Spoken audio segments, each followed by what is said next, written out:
Vamos então iniciando o nosso trabalho de hoje, estudo da Revista Espírita, mês de julho de 1860.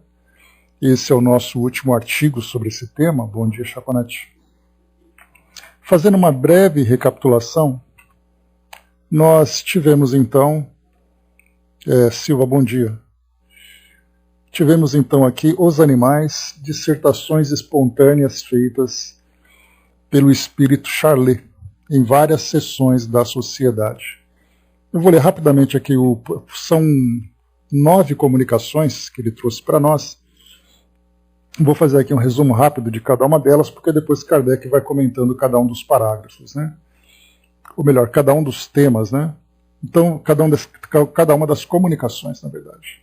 Então, aqui logo na primeira ele diz assim: há uma coisa entre vós que sempre vos excita a atenção e a curiosidade.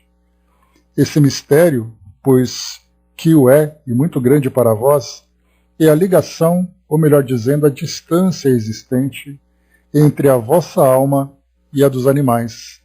Mistério que, apesar de toda a sua ciência, Buffon, o mais poético dos naturalistas, e Cuvier, o mais profundo, jamais puderam penetrar, assim como Scalpelo não vos detalha a anatomia do coração.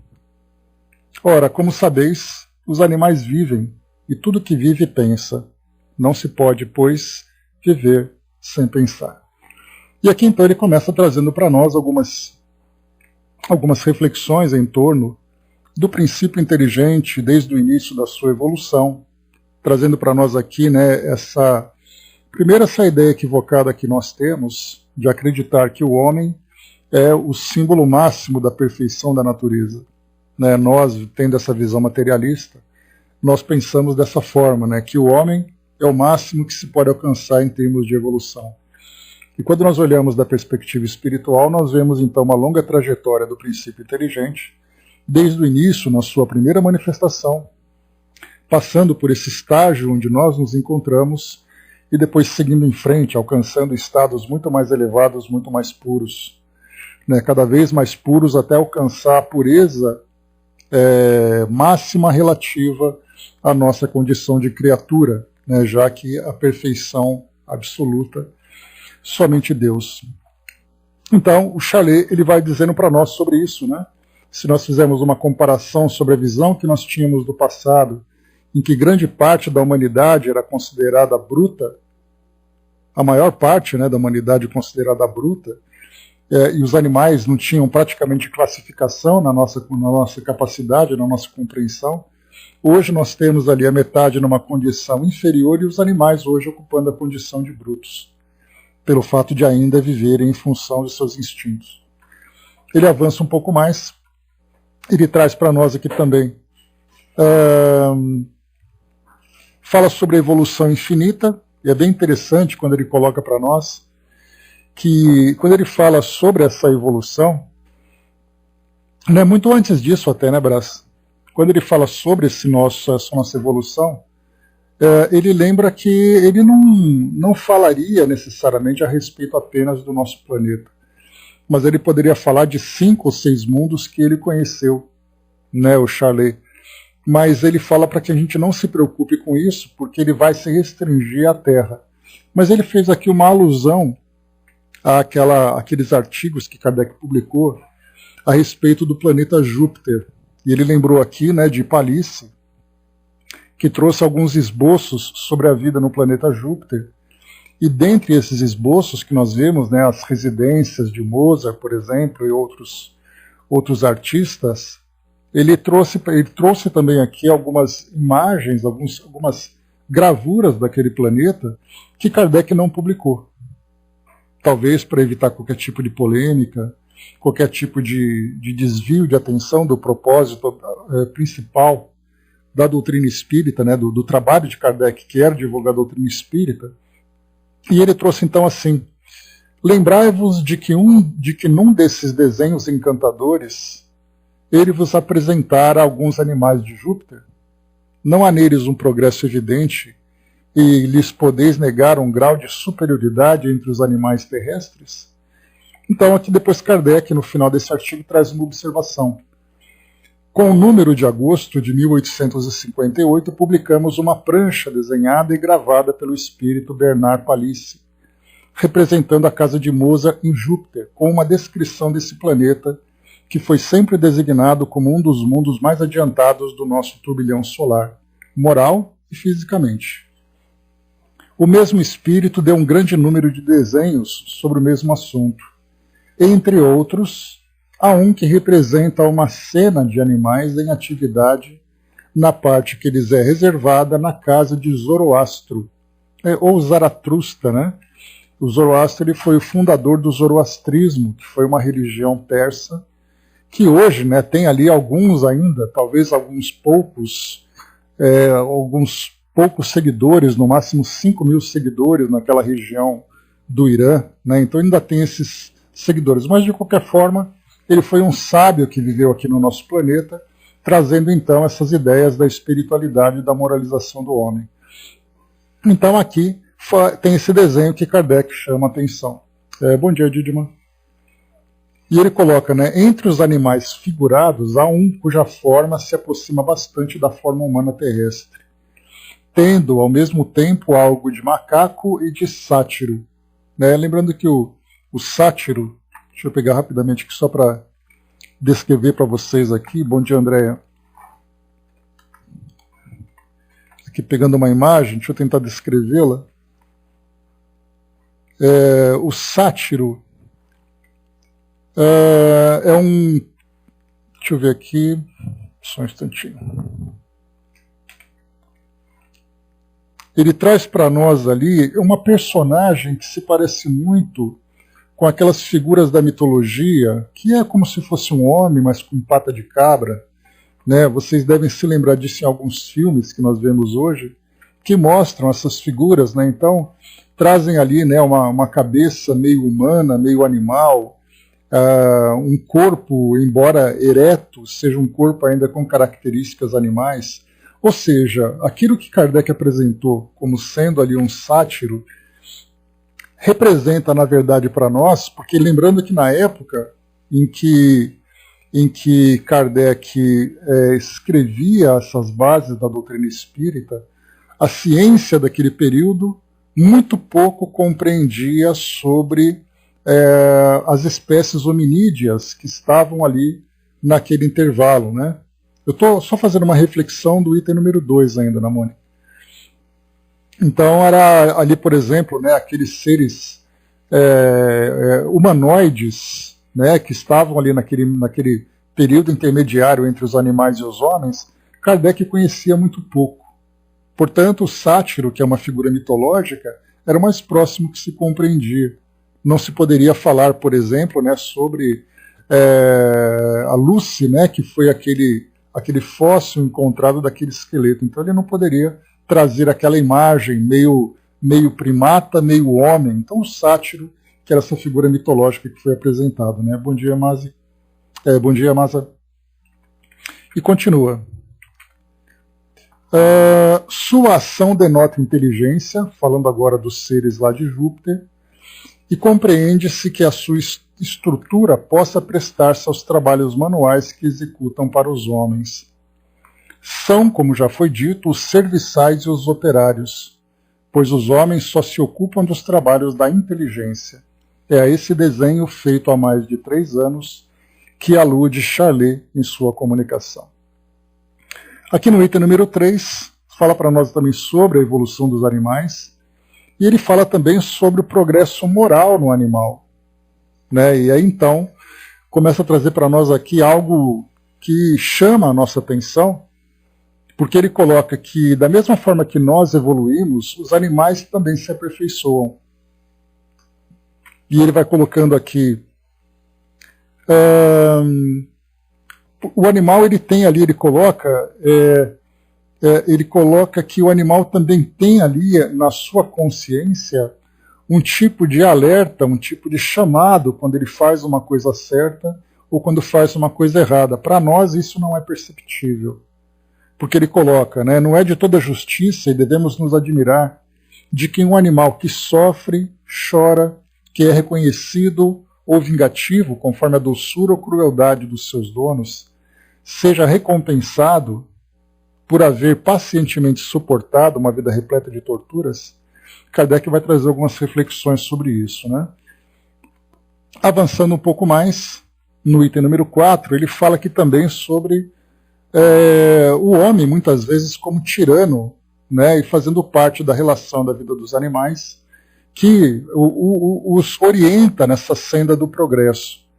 Fala aqui também sobre a ideia da metempsicose, que é aquela reencarnação em que um princípio inteligente reencarna tanto como animal como homem, e ele fica transitando entre as espécies de acordo com as suas condutas. E aí os espíritos, né, dizendo a Kardec, lá no Livro dos Espíritos, na última parte do livro número 2, Os Três Reinos, ele fala que essa metempsicose ela é uma interpretação equivocada do processo de reencarnação, já que o princípio inteligente não retrograda no seu progresso, né? Quando ele atinge a condição humana, ele continua evoluindo a partir daquele ponto, ele não volta a reencarnar como animal. Então Charlet chama atenção aqui para nós. Como homem, um animal tem aquilo que chamais de consciência, e não é outra coisa senão a sensação da alma quando fez o bem ou o mal, né, que eu comentei com vocês agora há pouco.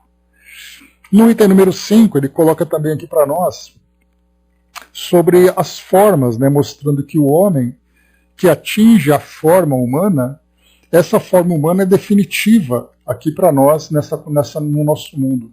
Enquanto os animais eles trazem ali formas diferentes, temos animais aéreos, animais aquáticos, animais terrestres, animais que apresentam um porte maior, um porte menor, então essa diversidade toda vai mostrando também, né, os graus de evolução desses princípios inteligentes. Ele não coloca para nós aqui uma graduação, qual é o animal mais evoluído, qual é o menos evoluído. Né, talvez o que a gente possa colocar aqui são aqueles que estão mais próximos da relação com o homem, como gato, cachorro, como cavalo, por exemplo. Né? E ele avança um pouco mais, fala para nós também aqui que o homem, né, mantém a sua harmonia simples de forma, e aqui os animais mantêm então essa diferença. Como se eleva o espírito? Pela submissão e humildade. Aqui é um trecho que ele traz uma reflexão aqui sobre a evolução dos seres, traz uma passagem também aqui sobre o Novo Testamento, sobre aquela mula de Balaão, né, que fala. Kardec depois vai comentar sobre isso. E aqui no item número 7, ele vai até o 9, né, no item número 7 ele faz uma pequena pausa nessas reflexões em torno dos animais, porque Kardec chama atenção que houve ali uma situação na reunião em que o espírito trouxe, então, Charlet trouxe uma mensagem relativa àquela situação. Então ele coloca assim, né, eu vos entretive durante algum tempo com o que vos havia prometido. Como disse no início, não falei do ponto de vista anatômico ou médico, mas unicamente da essência espiritual que existe nos animais. Terei ainda que vos falar de muitos outros pontos que, sendo bem diferentes, não são menos úteis à doutrina. Então ele vai falando um pouquinho mais aqui sobre questões morais e tudo mais, né? Aqui no item número 8, também a mesma coisa, ele vai falar sobre caridade, sobre a virtude das almas verdadeiramente francas e nobres, que é relativo a essa situação que eu comentei, né? E aqui Kardec traz uma pequena observação. O espírito julgou por bem interromper. Só um instantinho. O espírito julgou por bem interromper naquele dia o assunto principal que vinha tratando, para fazer este ditado incidental motivado por uma circunstância particular de que ele quis aproveitar. Mesmo assim o publicamos para encerrar instruções muito úteis. Aí seria como se fosse um ditado espontâneo, trazendo ali uma reflexão sobre um tema moral. E depois aqui no último item, número 9, aqui ele acaba entrando, algo muito interessante, eu vou até ler para vocês aqui rapidamente, porque Kardec vai chamar a atenção sobre isso. Ele diz assim no último item, quando foi criado o primeiro homem, tudo era harmonia na natureza. A onipotência do Criador tinha posto em cada ser uma palavra de bondade, de generosidade e de amor. O homem era radioso, os animais desejavam seu olhar celeste, e suas carícias eram as mesmas para eles e para sua celeste companheira. A vegetação era luxuriante, o sol dourava e iluminava toda a natureza, como o sol misterioso da alma, centelha de Deus, iluminava interiormente a inteligência do homem. Numa palavra, todos os reinos da natureza apresentavam essa calma infinita que parecia compreender Deus. Tudo parecia ter bastante inteligência para exaltar a onipotência do Criador. O céu sem nuvens era como o coração do homem, e a água límpida e azul tinha reflexos infinitos, como a alma do homem tinha os reflexos de Deus. Aqui ele está lembrando, né, sobre a queda do homem e a queda do animal também. Muito tempo depois, tudo pareceu mudar subitamente. A natureza, oprimida, exalou um longo suspiro, e pela primeira vez a voz de Deus se fez ouvir. Terrível dia de desgraça em que o homem, que até então não tinha ouvido senão a grande voz de Deus, que em tudo lhe dizia: Tu és imortal, ficou apavorado com estas terríveis palavras. Caim, por que mataste teu irmão? Logo tudo mudou. O sangue de Abel espalhou-se por toda a terra. As árvores mudaram de cor, a vegetação tão rica e tão colorida murchou, o céu tornou-se negro. Por que o animal se tornou feroz? Magnetismo todo-poderoso, invencível, que então tomou cada ser.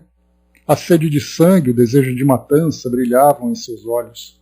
Outrora tão suaves, e o animal tornou-se feroz como o homem.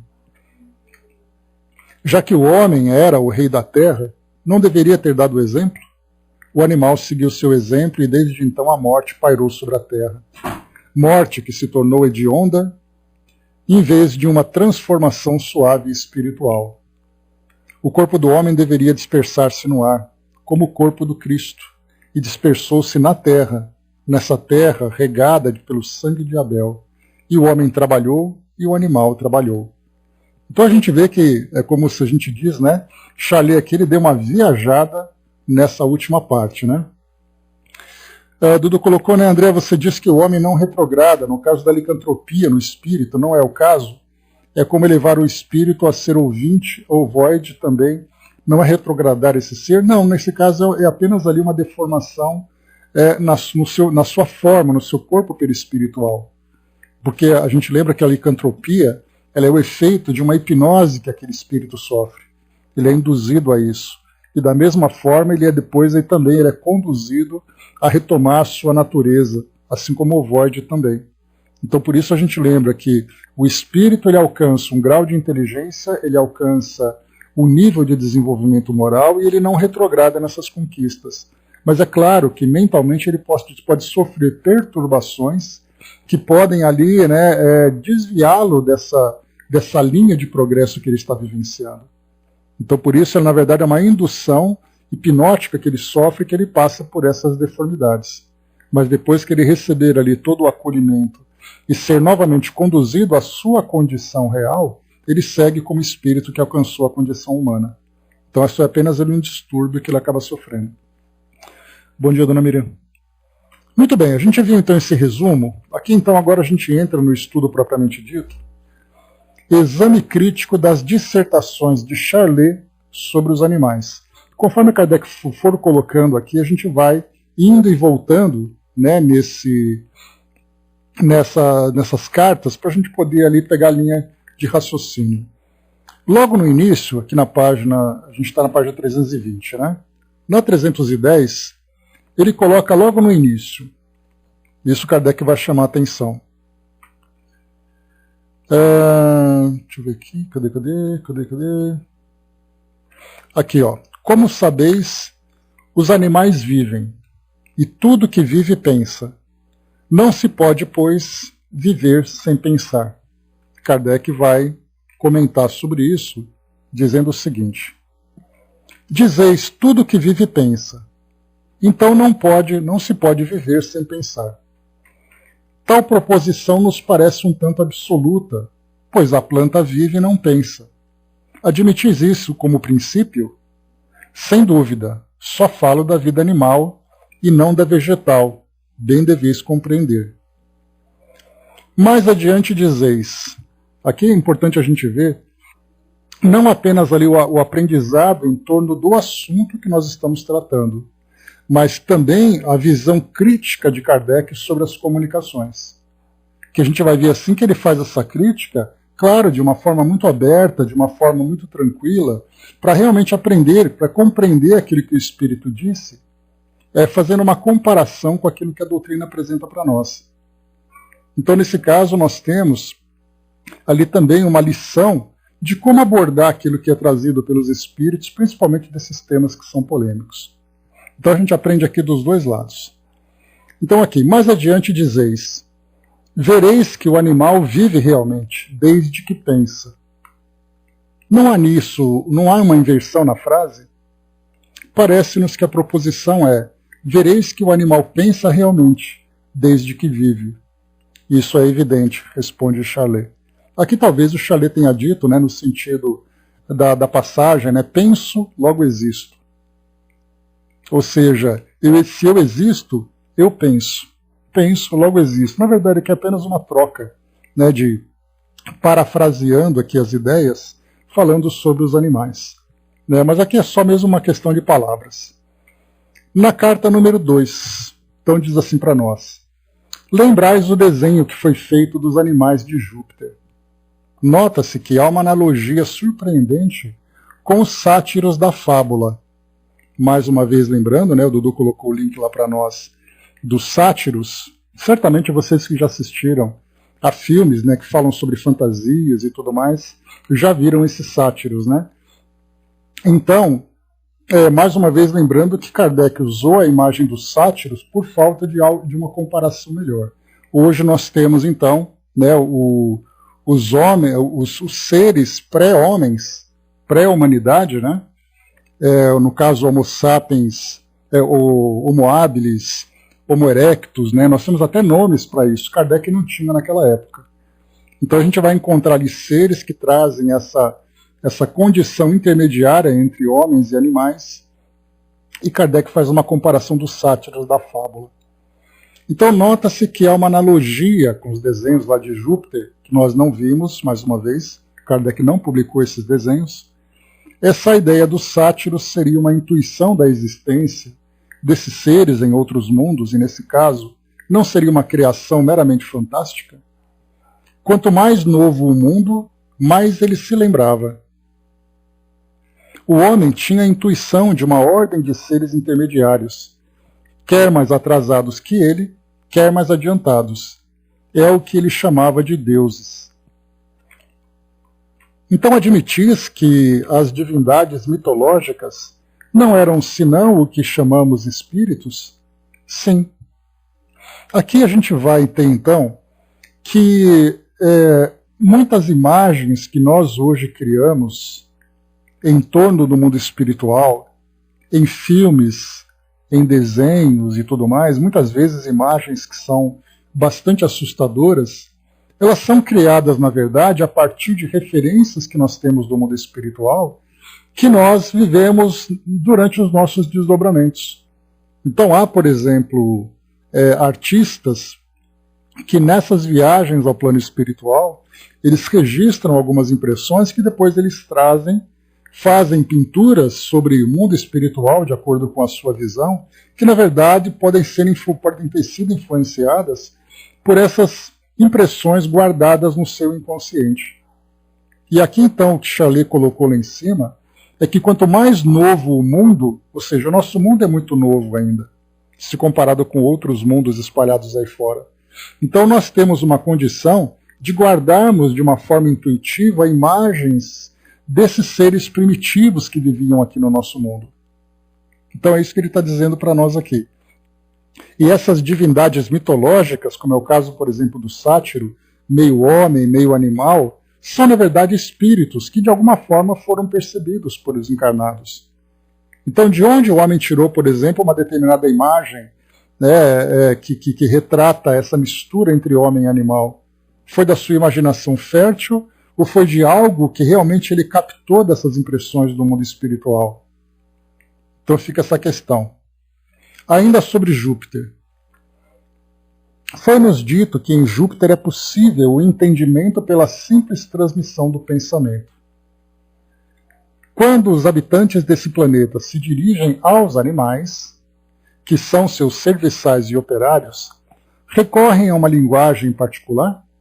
Então, foi colocado, né, nesse artigo sobre Júpiter, lá na edição de 1858, que no planeta Júpiter tal é o grau de desmaterialização comparado com o nosso, que a conversa entre as pessoas, entre os encarnados naquele mundo, se dá através da telepatia.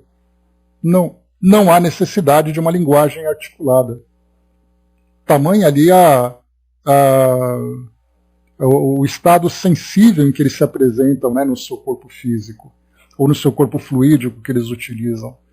Então aqui, se entre os encarnados, os espíritos considerados humanos, né, se nós podemos dizer assim, se comunicam através da telepatia, entre esses espíritos e os animais de lá, essa conversa também se dá mentalmente? Que Kardec pergunta. Ou há necessidade de uma linguagem articulada? Ele coloca. Então, primeiro, não há linguagem articulada, mas uma espécie de magnetismo muito intenso que faz curvar o animal e o leva a executar os menores desejos e as ordens de seus donos. O Espírito Todo-Poderoso não pode rebaixar-se. Então, nesse caso, ele fala que, até mesmo entre esses homens e os animais, essa linguagem se dá através dessa telepatia, desse magnetismo. Então existe ali uma submissão fluídica, digamos assim, dos animais com relação aos encarnados. Entre nossos animais tem, evidentemente, uma linguagem, pois se compreendem, embora muito limitada. Então, em nossos animais, né, os cães conversam com latidos e assim vai. Os de Júpiter têm uma linguagem mais precisa, mais positiva que os nossos? Numa palavra, uma linguagem articulada? Sim. Então, informação aqui a título de curiosidade para nós apenas, né? Os habitantes de Júpiter compreendem melhor que nós a linguagem dos animais? Veem através deles e os compreendem perfeitamente. Então, enquanto para nós os animais eles são observados e nós então procuramos compreender, né, os seus sentimentos, as suas intenções, né? Então nós observamos muito mais uma linguagem corporal, uma linguagem comportamental, do que uma expressão intelectual. E lá em Júpiter é diferente, pelo que ele relata. Eles veem através dele e compreendem perfeitamente. Isso porque, né, essa ligação mental entre espíritos encarnados e os animais encarnados é uma linguagem, existe ali uma conexão muito mais simples entre eles, pelo grau de evolução daqueles seres, né? Dos animais, nesse caso. Kardec coloca, se examinarmos a série dos seres vivos encontrados numa cadeia ininterrupta, desde a madrépora, que seriam ali os corais, né? A própria planta até o animal mais inteligente, mas entre o animal mais inteligente e o homem há uma evidente lacuna, que em algum lugar deve ser preenchida, pois a natureza não deixa elos vazios. De onde vem essa lacuna? Então aqui é a parte interessante que Kardec coloca, mais uma vez contextualizando na ciência do século XIX. Aquela expressão que a gente coloca, o elo perdido. O que é o elo perdido?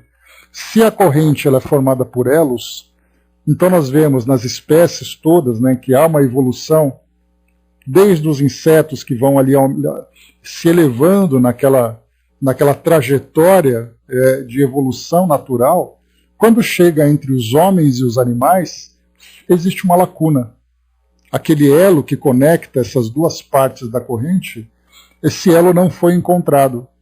Mas hoje a nossa ciência já encontra, então, todas aquelas espécies humanoides, né, ou hominídeas, que vão ali, então, se conectando para fazer desde o primata, no caso, por exemplo, de um chimpanzé, até o ser humano. Então, hoje nós conseguimos já fazer essas conexões, embora esses elos, né, que na verdade não é o elo perdido, mas os elos que vão sendo encontrados, nós não conseguimos ainda completar essa corrente. Porque se nós podemos dizer que 100 espécies foram encontradas, nós falamos 100 espécies no intervalo de quase 10 milhões de anos. Então, pegar 100 espécies e encaixar em 10 milhões, ficam ainda muitos buracos, né? Então, de qualquer forma, Kardec pergunta, né, de onde vem essa lacuna, porque até então ele não conhecia. Hoje nós já conhecemos. E aí São Luís responde para ele: essa lacuna dos seres é apenas aparente. Não existe na realidade. Ela provém de raças desaparecidas. Então aqui São Luís já solta para Kardec essa das raças desaparecidas, que então ele não conheceu. Hoje nós vamos no Museu de História Natural, onde quer que a gente vá, seja aqui no Brasil, seja fora do Brasil, nós vamos encontrar ali várias espécies que estão ali sendo apresentadas, ou mesmo fazendo uma simples pesquisa na internet, né? Tal lacuna pode existir na Terra, mas certamente não existe no conjunto do universo e deve ser preenchida em alguma parte. Não seria por certos animais de mundos superiores, que, como os de Júpiter, por exemplo, parecem aproximar-se muito do homem terreno pela forma, pela linguagem e por outros sinais? Nas esferas superiores, o germe surgido da Terra desenvolveu-se e jamais se perde. Tornando-vos espíritos, reconhecereis todos os seres criados e desaparecidos nos cataclismos do vosso globo. Então, São Luís responde para Kardec também que, quando nós, então, desencarnarmos, nós teremos oportunidade de estudarmos no mundo espiritual toda essa cadeia evolutiva, todos esses degraus de evolução do princípio inteligente. Então ele chegou para Kardec e falou: calma, que depois você vê isso melhor. Dudu colocou, né, quando recebi a primeira comunicação de um espírito extraterrestre chamado Linus, foi por escrita na psicografia. Mas quando da terceira, já eu ouvia zumbidos como se fossem vários ex, né, juntos, e eu filtrava e escrevia psicografando o texto. Quando na quarta e quinta mensagens vieram Linus da constelação de Pleiades, veio como Gorgon, né? E se desculpando, fazia eu ouvir a minha linguagem em português, né? Pois é, vai ele ajustando, né, a forma de comunicação também. Então ainda tem essa necessidade de fazermos ali as interpretações e adaptações. Kardec então faz um último comentário a respeito desse tema sobre Júpiter, né? Desde que as raças intermediárias existiram na Terra e dela desapareceram, justifica-se o que disse Charlet pouco atrás, que quanto mais novo o mundo, mais ele se lembrava. Se essas raças só tivessem existido nos mundos superiores, o homem da Terra, menos adiantado, não lhes poderia guardar a lembrança. Então aqui também Kardec fica ali no campo das suposições, pensando nas lembranças que o homem guarda a respeito dessas espécies que desapareceram, enquanto nós já temos aqui um sistema objetivo, né, estudando realmente os fósseis dessas espécies. Sobre o parágrafo número 3, diz assim para nós: dizeis que tudo se aperfeiçoa, e como prova do progresso do animal, dizeis que outrora ele era mais rebelde ao homem. É evidente que o animal se aperfeiçoa, mas pelo menos na terra só se aperfeiçoa pelos cuidados do homem. Abandonado a si mesmo, retorna à sua natureza selvagem como mesmo o cão. Resposta: e pelos cuidados de quem o homem se aperfeiçoa? Não é pelos de Deus? Tudo é graduado em a natureza. Então aqui no parágrafo 3, ele fala sobre esse progresso que o homem, na verdade, convivendo com os animais, fez com que os animais também evoluíssem, até mesmo a partir do processo de domesticação. Porque as plantas foram domesticadas. Né? Nós conversamos sobre isso na semana passada, que os alimentos que nós temos hoje, como o arroz e o trigo, o milho, eram alimentos selvagens, eram plantas selvagens. E elas foram então domesticadas, elas passaram a ser cultivadas, e o homem então passou a fazer com que elas se tornassem ali espécies fáceis de serem consumidas. Isso foi um processo também de domesticação. E os animais passaram também a conviver com o homem. E nisso eles começaram a mudar o comportamento. Porque o homem começou a ditar para esses animais uma forma de comportamento diferente daquela que acontece no ambiente selvagem. E aí então Kardec perguntou, mas se o homem não estivesse perto, os animais permaneceriam também selvagens. E aí ele coloca, né, mas e se Deus tivesse abandonado o homem à própria sorte? Nós também não manteríamos o nosso princípio primitivo ainda muito vivo? Continua ele no mesmo parágrafo. Falais de recompensas para os animais que sofrem maus tratos, e dizeis que é de toda justiça que haja compensação para eles. Aqui nesse parágrafo, né, lá naquele trecho, o Charlet ele comenta que os animais que sofrem, inclusive animais que ficam resignados, são recompensados depois nesse processo evolutivo. E Kardec questiona isso. Porque aí então ele sugere que os animais que sofrem e são resignados é como se os animais tivessem ali uma história de expiação e de provas. E aí nós estudamos hoje que os animais não têm isso exatamente por não terem a consciência ainda desenvolvida. Mas até mesmo Charlet já levanta isso. Eles podem não ter uma consciência desenvolvida a ponto de ser percebido, de serem percebidos por nós. Mas eles são capazes de ter ali algum discernimento, de reconhecimento, né? Se eles reconhecem as pessoas por quem eles têm simpatia, por quem eles têm antipatia, né? Então eles têm ali uma afinidade, então tudo isso demonstra que é aquela consciência desperta. Embora para nós não traz esse entendimento de que isso geraria para eles uma consequência, né, numa existência futura. Então Kardec está questionando isso. E ele diz assim, parece, de acordo com isso, já que os animais recebem essa recompensa conforme os maus tratos e a resignação que eles apresentam, né? Parece, de acordo com isso, que admitis no animal a consciência do eu após a morte, como a recordação do seu passado. Isso é contrário ao que nos foi dito. Se as coisas se passassem como dizeis, resultaria que no mundo espiritual haveria espíritos de animais. Assim não haveria razão para não existirem os das ostras.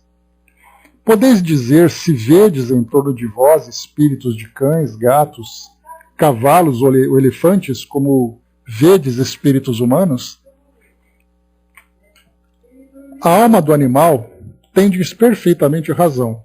Não se reconhece após a morte do corpo. É um conjunto confuso de germes que podem passar para o corpo de tal ou qual animal, conforme o desenvolvimento adquirido. Não é individualizada. Direi, todavia, que em certos animais, entre muitos, mesmo há individualidade. Bom, aqui gera para nós então uma dúvida que também precisa ser esclarecida. De que forma que os animais se apresentam no plano espiritual? É uma forma individualizada? Porque nós sabemos que existe uma teoria no meio espírita, ou no meio espiritualista, que fala sobre alma-grupo. Quando uma determinada espécie, então, ela desencarna, ela volta exatamente, Brás, essa ideia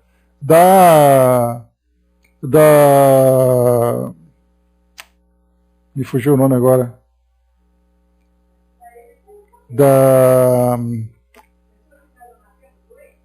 Tem a teologia do panteísmo, né? Eu estava pensando aqui, gente, vocês não acreditam. Eu estava tentando encontrar panteísmo, mas estava me vindo o nome pandemia, para vocês verem a confusão. E eu estava pensando, mas não é pandemia, qual que é o nome mesmo? O panteísmo, né?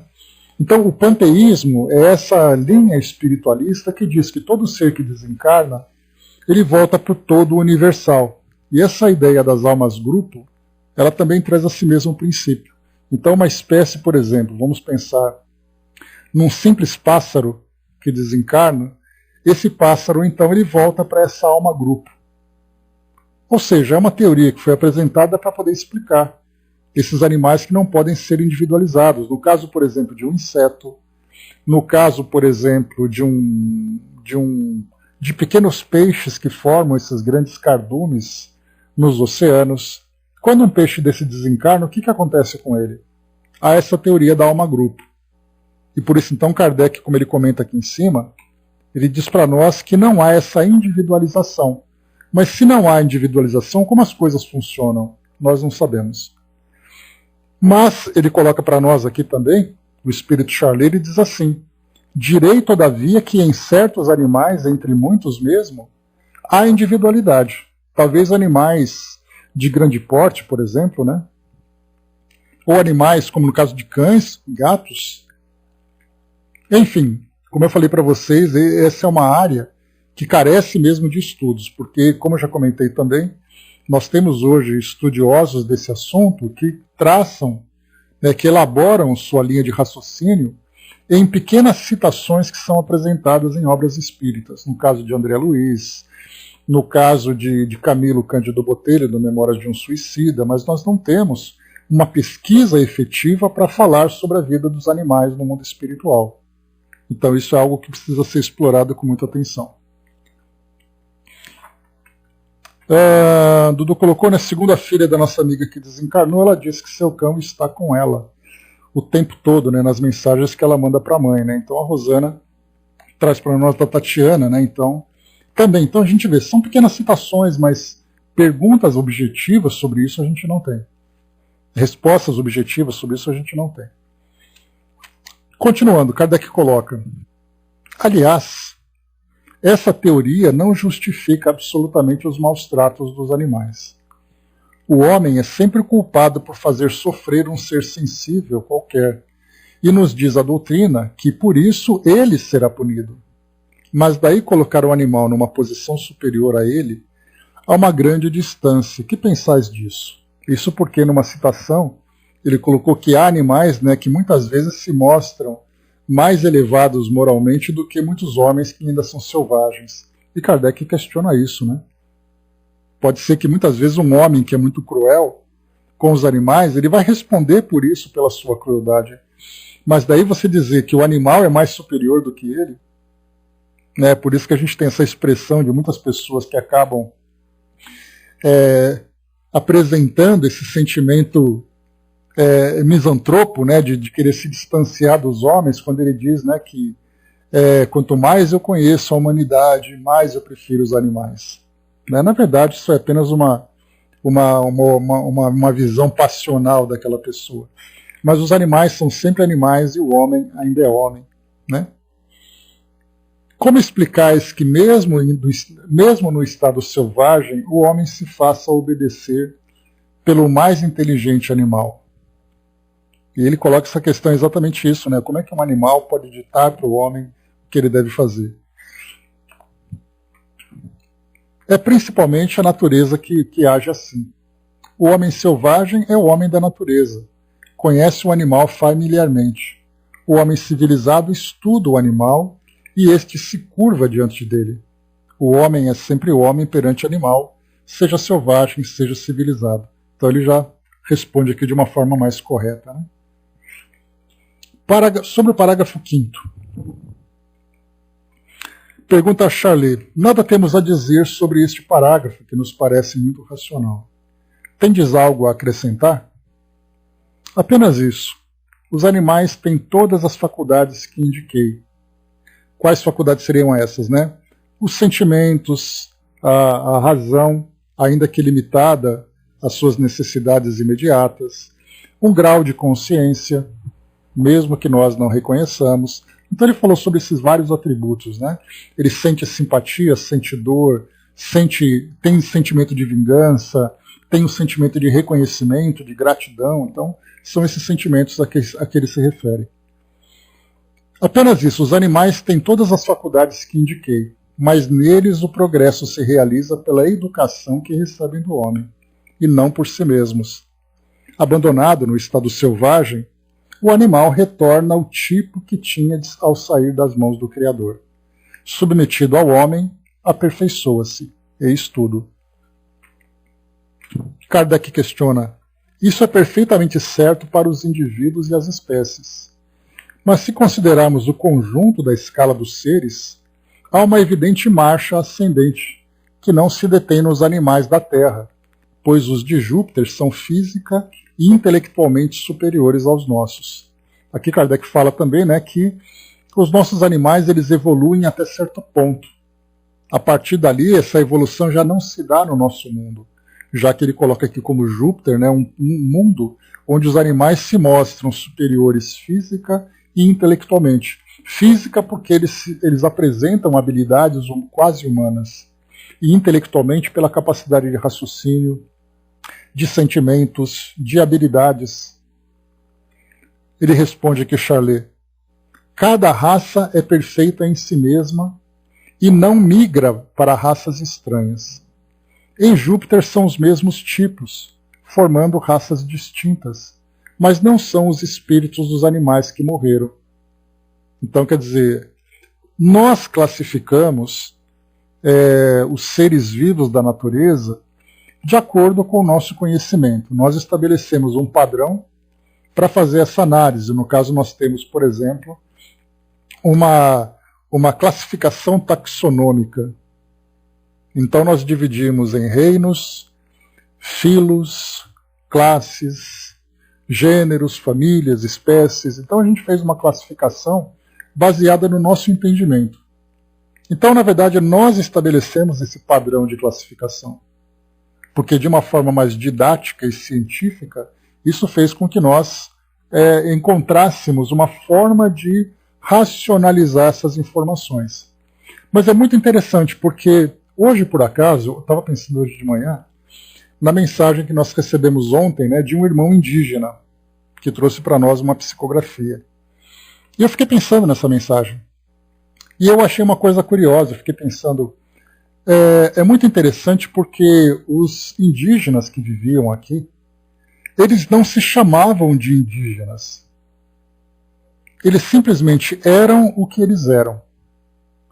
Mas quando os portugueses, os europeus chegaram aqui, eles disseram: encontramos índios. Da mesma forma que os europeus, quando chegaram na África, disseram: nós encontramos negros. Mas aquele povo africano não se chamava de negro, assim como os índios não se chamavam de índios. Então, pois é, Brás, mas os indígenas que viviam aqui, aquele povo que vivia aqui, aquelas etnias que viviam aqui, eles não se chamavam dessa forma, para a gente poder perceber que esses nomes são dados por aqueles que estão observando. Então nós damos os nomes para as pessoas, para as coisas, para os seres de um modo geral, para que nós possamos entender. E muitas vezes esses nomes são pejorativos. Eles trazem uma característica de preconceito, né? Então, quando nós falamos que animais, humanos, somos nós que demos esses nomes.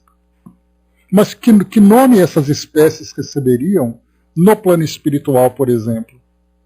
Quando nós chamamos os animais de Júpiter, como em Júpiter esses seres são chamados? Será que eles vieram aqui na Terra para aprender que esses seres chamam animais, para depois voltarem e dizerem: olha, nós vamos chamar esses grupos de animais, porque lá na Terra eles também chamam assim? Ou seja, até mesmo a forma como nós identificamos esses seres, nós identificamos a partir do nosso grau de compreensão. Mas a partir de um mundo de provas e expiações, se nós formos para mundos mais elevados, nós vamos encontrar outras nomenclaturas, outras denominações que vão muito mais com a realidade desses seres do que com aquilo que nós estamos vendo agora. Porque se nós pegarmos que os nossos animais são esses seres com quem nós convivemos, e chegarmos em Júpiter, encontrarmos seres mais evoluídos do que os nossos, e ainda chamarmos de animais, mostra que nós não compreendemos muita coisa ainda fora da nossa esfera de vivência. Dudu colocou, né, mas Júpiter mais adiantado não faria isso. Vira aqui. Pois é, exatamente, Dudu, isso que eu estou comentando. Então, quando a gente fala assim que lá em Júpiter os animais são mais intelectualizados, quer dizer, nós chamamos aqueles seres de animais. Lá eles têm uma outra forma de classificar esses seres pelo seu grau de evolução, pela sua realidade. Então isso mostra como nós somos limitados ainda no nosso vocabulário, na nossa interpretação. Por isso que os espíritos têm uma grande dificuldade, quando eles se comunicam conosco, para falar de alguma coisa do mundo espiritual que nós não conhecemos. Então eles vão usar ali uma expressão que seja paralela, que seja comparativa com alguma coisa que nós conhecemos. Como é que eles vão falar de algo que não existe no nosso mundo? Por isso que nós falamos que lá em Júpiter, quem não é humano é animal. Porque a gente simplesmente só conhece humano e animal. Mas e aquelas espécies intermediárias? Até hoje nós temos uma dificuldade de classificar aqueles seres que viveram nesse período de humanoides, ou hominídeos, né? Então é exatamente essa dificuldade que vai sendo encontrada por aqui, então. Por isso é colocado aqui por Chalais, por isso que ele chama atenção. Cada raça é perfeita em si mesma. Não emigra para raças estranhas. Os de Júpiter são os mesmos tipos, formando raças distintas. Mas não são os espíritos dos animais que morreram. Então quer dizer que um animal que morre aqui reencarna lá em Júpiter como um animal evoluído. Percebe como nós estamos simplificando e generalizando as coisas que são mais complexas? Sim, são conceitos humanos, Angelina, não tenhamos dúvida disso. Porque tudo que nós estamos vendo, tanto no mundo físico como no mundo espiritual, é tudo a partir da nossa perspectiva. É a partir da nossa referência. Assim como os europeus, quando chegaram na África, quando chegaram aqui nas Américas, eles começaram a rotular essas espécies, essas raças. Não, isso aqui são a raça negra, ali são os índios, ali é não sei o quê, porque eles serão assim. Lá são os aborígenes, mas como é que eles se chamavam antes? Eis aí a grande questão, né? Então mostra que os conceitos humanos fazem com que nós vejamos o mundo a partir da nossa perspectiva. E Kardec faz a última questão sobre esse tema. Então, o que, antes de ver, o Dudu colocou, né, a criação do ser vivente é ainda um resumo do ser selvagem, do primata que foi aos poucos criando os chiados e os nomes até chegarem onde estão hoje. Né? Então a gente vai vendo assim que, né, o que a gente tem hoje aqui no nosso mundo, né, acaba sendo o pequeno grupo que nós conhecemos. Esse resumo, né, desse ser selvagem e depois do primata que foi aos poucos criando ali, né, no seu processo evolutivo, alcançando estágios mais avançados de evolução, até chegar na condição humana. Então nós vemos assim, né, essa é a forma como nós olhamos o mundo. E pelo fato de nós termos uma visão ainda essencialmente material, a gente só pode falar daquilo que a gente compreende, daquilo que a gente conhece. E Kardec pergunta aqui então, em que se torna o princípio inteligente dos animais mortos? Então o animal morreu, o animal desencarnou, o que acontece com ele? Chalais responde, retorna à massa em que cada novo animal extrai a porção de inteligência que lhe é necessária. Então ele já fala também sobre esse todo, que para nós é complicado de compreendermos. Ora, é principalmente isso que distingue o homem do animal, ou seja, o homem tem a sua individualidade e os animais não, embora Chalais já tenha comentado que muitas espécies mantêm a sua individualidade no plano espiritual. O espírito é individualizado no homem e progride por si mesmo. É isso que lhe dá superioridade sobre todos os animais. Eis porque o homem, mesmo selvagem, como fizestes notar, faz-se obedecer mesmo pelos animais mais inteligentes. Então o homem é sempre homem e o animal é sempre animal. Como escrevo acima, não precisaremos mais dessa linguagem, dessa gramática, porque o tempo da Terra, um dia, será sem a voz, e sim com o pensamento, a última etapa da linguagem humana e animal. Ou seja, né, essa comunicação, obrigado pela contribuição, essa ideia da evolução de nós como seres encarnados, conforme nós evoluímos espiritualmente, nós vamos avançando nas nossas capacidades morais, nas nossas capacidades intelectuais, nas nossas capacidades de comunicação. Então, enquanto nós estamos articulando a palavra, nós precisamos desses rótulos. E aí então a gente vai lembrar sempre que as espécies vão então ali evoluindo materialmente, no caso biologicamente, mas também evoluem espiritualmente. E aí então nessa evolução espiritual, elas vão naturalmente migrando, né, para as espécies que são compatíveis com o seu grau de evolução e também compatíveis com o mundo para o qual elas estão evoluindo, né? Então, essa ideia do mundo animal mesmo é algo que para nós é muito enigmático, temos muito ainda que aprender. Né? Isso porque, claro, né, a doutrina espírita, mais uma vez, quando ela surgiu através de Kardec no seu trabalho, ela tinha como princípio fundamental, como objetivo fundamental, esclarecer os homens sobre a sua própria natureza espiritual, saindo daquele misticismo religioso e trazendo ali um esclarecimento muito mais profundo, né? Então ainda há muito que se compreender, e como a gente já conversou antes, né, sobre o mundo animal, sobre o mundo vegetal, sobre o mundo mineral, olha quanta coisa ainda tem para se compreender, e mais ainda sobre o mundo espiritual, que aí então é um abismo, né, ou um universo de enigmas que nós temos ainda para desvendar. Mas aos poucos a gente vai chegando lá. Só o fato de nós reconhecermos a existência desses enigmas já é para nós algo importante. Porque se nós não compreendermos que existem ainda esses ambientes a serem explorados, ou esses universos a serem explorados, a gente não se mobiliza para buscar essas respostas. Como é que eu posso procurar fazer uma pergunta para algo que eu não sei que existe? Quando eu imagino, pelo menos, a sua existência, sou motivado a explorá-la cada vez mais. Segundo o Senhor que diz que o cão foi tomado, não é bem assim. Nunca tornamos nada em nosso orbe espiritual. Sempre programamos e iniciamos o novo processo de um ser espiritual que precisa evoluir. Né? Então, ali que foi colocado, deixa eu ver, Brás, sobre o princípio vital que você pôs. Tá, então aqui o cão foi tomado, né? Não é bem assim. Nunca tomamos nada em nosso mundo. Sempre programamos, iniciamos um novo processo de um ser espiritual que precisa evoluir. Então ali dos processos, né? Eu não consegui compreender bem, mas eu acho que eu perdi o time. Ah, o cachorro da Tatiane que você colocou, Brás? Tá.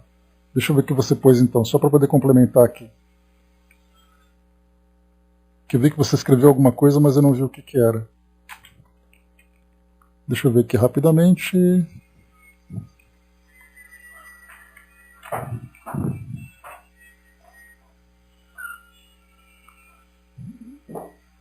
Ah, tá. Sobre a moratória lá em cima, né? Tá certo.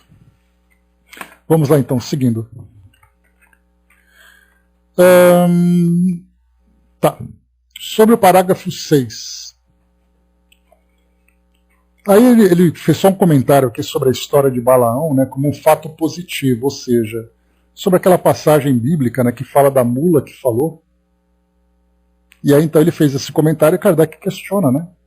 Seriamente que pensais disso é pura alegoria, ou melhor dizendo, uma ficção para flagelar o orgulho.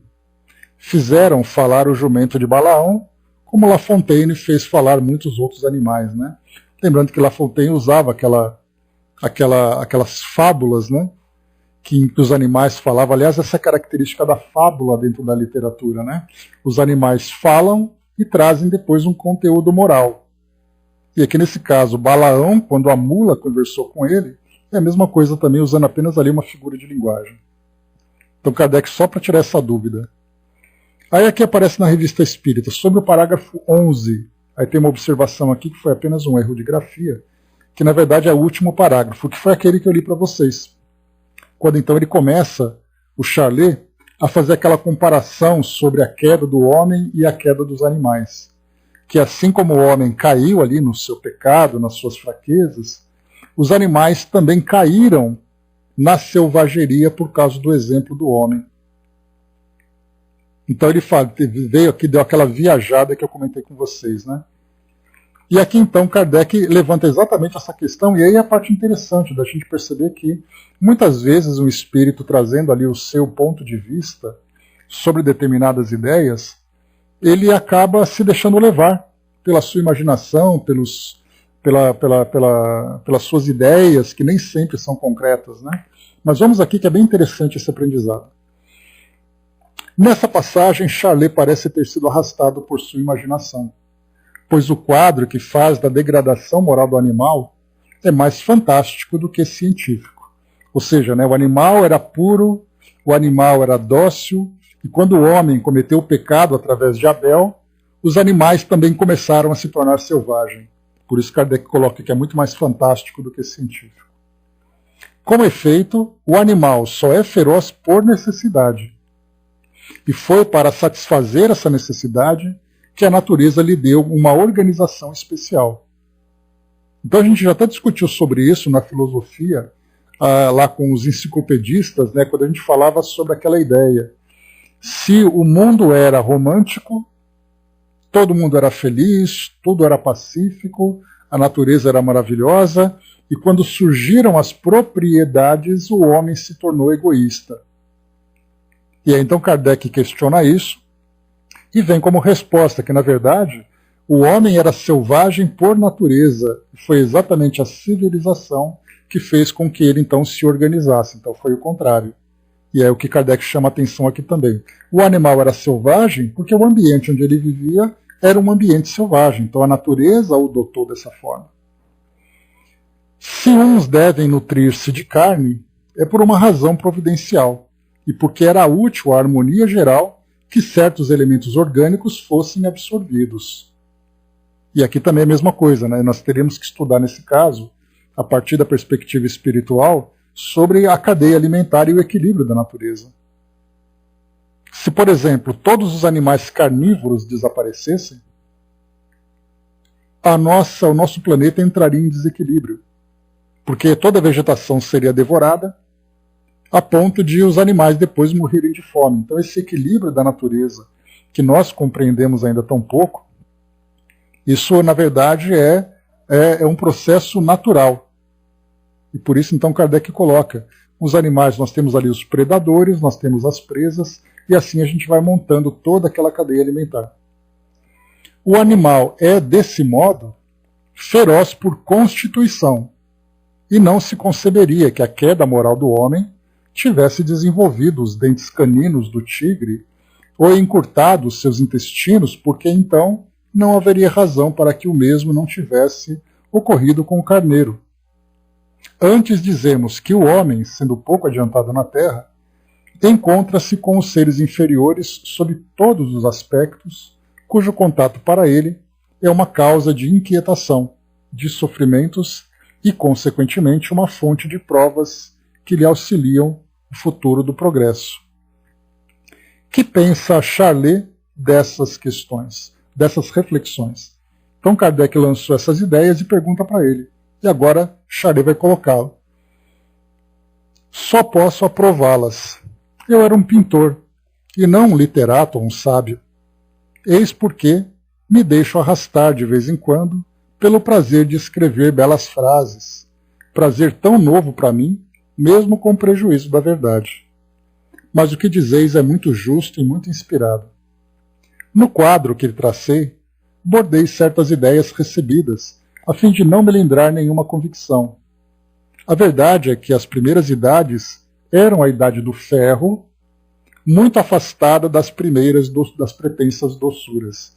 Então ele fala de Abel, do sangue derramado na terra, que o homem caiu no pecado, que os animais ficaram selvagens. Agora ele coloca, pera lá. Primeiro era a idade do ferro, e não esse romance bíblico, né? Descobrindo diariamente os tesouros acumulados pela bondade de Deus, tanto no espaço quanto na terra, a civilização levou o homem à conquista da verdadeira terra prometida, aquela que Deus concederá à inteligência e ao trabalho, e que não entregou enfeitada nas mãos dos homens criança, que deveriam descobri-la à custa da própria inteligência. Aliás, o erro que cometi não poderia ser prejudicial aos olhos das pessoas esclarecidas, que o reconheceriam facilmente. Para os ignorantes, passaria despercebido. Entretanto, concordo que errei.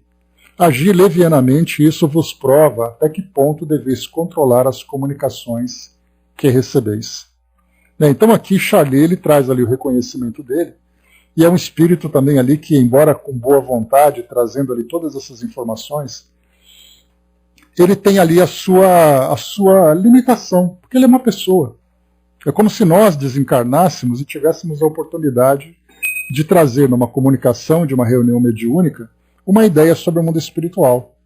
A gente ia colocando as coisas certas e tal, de repente vem aquele sentimento romântico ou aquele sentimento de revolta, e a gente começa a trazer ali ideias que já começam a ficar questionáveis, né? Então o que ele chama atenção, e aqui vale a pena a gente chamar atenção para um outro ponto também. Da mesma forma que essas ideias começaram a ser questionadas por Kardec, e ele reconheceu que realmente ele se desviou daquela verdade, porque ele foi levado por esse pensamento romântico, é o que nós encontramos hoje nas instituições religiosas do nosso mundo. Quando você leva, por exemplo, que Deus criou o mundo em 7 dias, e que ele criou o homem do barro, e depois deu uma companheira da sua costela, e toda aquela ideia da Gênese bíblica, que hoje é aceita como uma realidade por muitos grupos, a gente percebe exatamente essa falta de, no mínimo, um conhecimento filosófico, mais ainda de um conhecimento científico. Por isso ele coloca: o erro que cometi não poderia ser prejudicial aos olhos das pessoas esclarecidas, que o reconheceriam facilmente. Para os ignorantes passaria despercebido. Aqui nesse caso, os ignorantes não de uma forma pejorativa, mas os ignorantes daqueles que ignoram esses conhecimentos profundos. Então hoje nós temos, né, numa educação básica, por exemplo, numa escola, as crianças estudam a ciência, a evolução, estudam ali a evolução das espécies, estudam toda essa parte do naturalismo, né? Que no passado não, né? Escolas levavam conhecimentos bíblicos e questionavam isso, as crianças ficavam em dúvida. Mas espera aí, o homem veio da evolução natural ou o homem foi criado a partir de um boneco de barro, em que Deus deu o sopro da vida em suas narinas, como diz no texto bíblico? Então, mas o interessante foi que quando as ideias dele, né, de Charlet, eram ideias bastante coerentes. Mas quando ele começou a dar a sua opinião pessoal no sentido poético, rapidamente ele foi percebido. E por isso então ele colocou, né? Agir levianamente, isso vos prova até que ponto deveis controlar as comunicações que recebeis, mesmo de um espírito de boa vontade. E aqui também traz um outro ponto. Essa postura de Charlet, ao reconhecer o seu erro e valorizar ali o questionamento que foi apresentado, mostra o estado de espírito desse espírito, que estava ali disposto não apenas a trazer esse conhecimento, mas ele também estava disposto a aprender. Diferente de um espírito pseudo-sábio, porque ele fica questionando, ele fica querendo provar que ele tem a verdade. E quantos pseudo-sábios apresentam dessa forma? Principalmente quando ele encontra um grupo que absorve aquele conhecimento sem um espírito crítico, e são facilmente, né, os membros são facilmente manipuláveis. Então isso também é um alerta para os trabalhos mediúnicos. Angelina colocou, né, colocamos um bebedouro para passar no nosso jardim. O primeiro a chegar foi um beija-flor. Depois outro foi chegando. Não podíamos chegar perto deles, né, porque eu ia embora. Hoje eles têm até nós, né, chegam outras espécies, mas não são disciplinados como os beija-flores. Né? Pois é. Ali, então, vale a pena, né, ter essas experiências. Bom, pessoal, a gente para por aqui então, porque nós vamos aqui agora depois entrar numa observação geral, em que Kardec, deixa eu ver aqui, 1, 2, 3, 4, 5, 6 páginas, Kardec então ele vai trazer uma observação geral a respeito desse comentário sobre os animais, que são comentários bastante interessantes. Ele vai falar sobre o tema, falar sobre a própria experiência de ter se comunicado com Charlet, trazendo esses questionamentos a respeito dos animais da perspectiva espiritual. Vai falar sobre o próprio Charlet, né, de reconhecer esse espírito de ter ali boa vontade, mas ainda ter ali as suas dificuldades ou as suas limitações no conhecimento do mundo espiritual. E também aqui a gente vai valorizar ainda mais esse controle universal dos ensinos dos espíritos, que é esse grande método, esse grande sistema que Kardec então utilizou e trouxe para nós depois explicações valiosas sobre esse tema também, lá no livro A Gênese, explicando qual é a importância, qual é o significado desse processo. Porque é através das comparações que a gente vai, então, tirando as opiniões pessoais e guardando a essência daquilo que foi trazido de conhecimento. Então foi baseado nesse princípio, nesse sistema, que a doutrina espírita, então, foi fundamentada e muito bem fundamentada.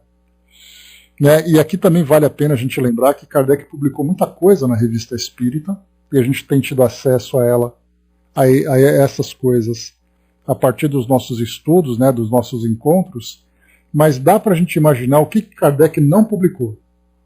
Como foi o caso, por exemplo, da própria imagem dos animais lá em Júpiter que nós vimos. Né?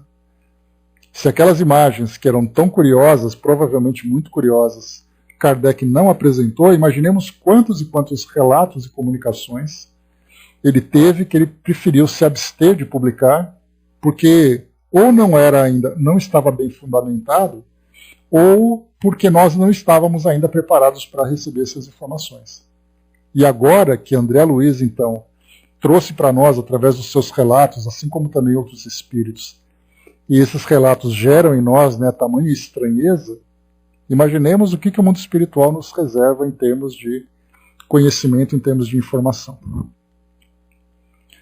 O Braço colocou: ontem a gente estava na sala, passei mal, perdi os sentidos, quando acordei, vomitei, tudo líquido. É mesmo, Braço? Poxa vida. Então deve ser alguma labirintite ali, né? Provavelmente ali afetou o labirinto. Mas é isso, meus amigos. Fechando por aqui, então, o nosso encontro de hoje. Nós vamos deixando, então, essa pendência para o nosso próximo encontro. E também finalizando o mês de julho de 1860, para depois, então,